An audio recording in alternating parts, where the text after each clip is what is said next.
চাপতে ধরে একটু ভাই। আসসালামু আলাইকুম। আজ পবিত্র জুম্মা বাদে আজকে এই ধানমন্ডি ঈদগাহ মসজিদে একটা সুন্দর একটা প্রোগ্রামের আয়োজন করেছিলেন এবং প্রতিবাদ সভার আয়োজন করেছিলেন আমাদের বন্ধুবার ঢাকা মহানগর পূর্ব ছাত্রদলের বিপ্লবী আহ্বায়ক এবং এই জাতি মানুষের নেতা, এই ধানমন্ডির আপনাদের কৃষি সন্তান শেখ খালিদ হাসান জ্যাকি। আজকে মিছিলটা হওয়ার কথা ছিল সমগ্র মুসলমান ধর্মপ্রাণ ভাইদের নিয়ে। আমরা কেন আজকে এই প্রতিবাদ করতে এসেছি?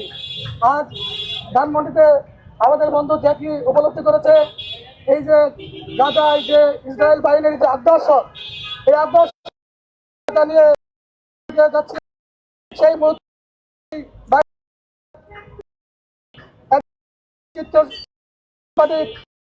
গ্রেপ্তার করেছে। এই গ্রেপ্তার এই গাছের নির্মাণ প্রতিবাদে আমাদের এখানে মিছিল হওয়ার মিছিলের যে খালিদ হাসান সেই আপনাদের আবার আমরা এই জায়গা থেকে ধানমন্ডি দিতে চাই।